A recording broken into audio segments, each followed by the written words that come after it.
सर्व रसिक प्रेक्षकांचे मी मनापासून आभार मानतो. आज जो तुम्ही मला हा पुरस्कार दिलाय तो खरंच खूप लाख मोलाचा आहे, हे मी कधीच विसरू शकणार नाही. आजच्या या टेक्नॉलॉजीच्या युगामध्ये पुस्तके लिहून प्रसिद्ध होणं म्हणजे खरंच खूप अवघड गोष्ट आहे.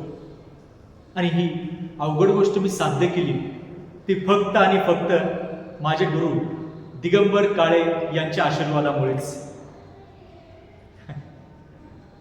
जेव्हा मी लहान होतो ना तेव्हा माझं अक्षर इतकं विचित्र होतं ना की घोड्याचा पाय गाढवाला, गाढवाचे पाय घोड्याला आणि हत्तीचं तर वेगळंच, अशी माझ्या अक्षराची सुरुवात होती.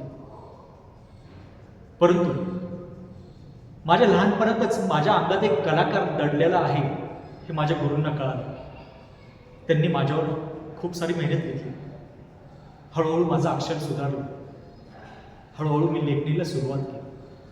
छान लेख लिहायला सुरुवात केली. विचार करायला, लिहायला. सर मला नेहमी म्हणायचे, श्याम, अरे तुझ्या लेखणीला एवढी ताकद दे की गडाला चिटकून बसणारी ती यशवंती घोरपडी आठवते तुला?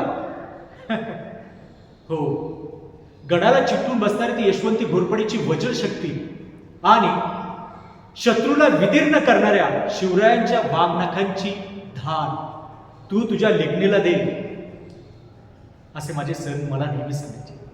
मीही तेच केले. मी माझ्या प्रत्येक लेखामध्ये कठोर स्पष्ट शब्दांचा वापर केला